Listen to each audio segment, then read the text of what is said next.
देहाती भाषा में कहते हैं जैसा खाओ अन्न वैसा बने मन। देखो, अगर हम शास्त्र की आज्ञा का पालन नहीं करेंगे और मनमानी आचरण करेंगे तो नरक जाओगे। किसी भी प्राणी को दुख देना, अपनी वासनाओं की, अपनी जिह्वा को थोड़ा रोको यार।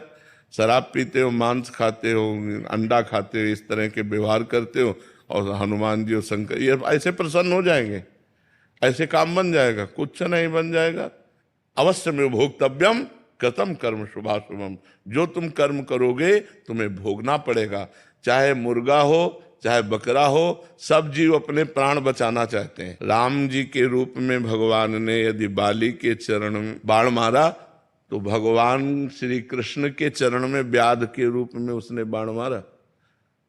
जब वो सरकार समर्थ होते हुए भी अपने लीला दर्शन कराते हैं। श्रवण कुमार के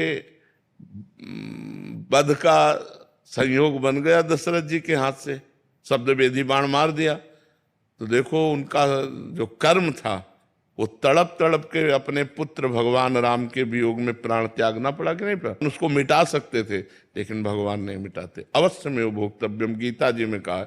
इसलिए हम पशु नहीं हैं, हम मर्यादा से चलने के लिए हैं।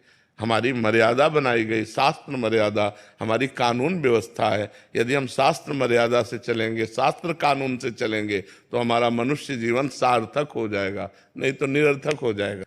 माता पिता की आज्ञा की परतंत्रता, शास्त्र की आज्ञा की परतंत्रता, गुरु की आज्ञा की परतंत्रता, कानून की परतंत्रता, अगर ये स्वीकार करोगे तो स्वतंत्र हो जाओगे।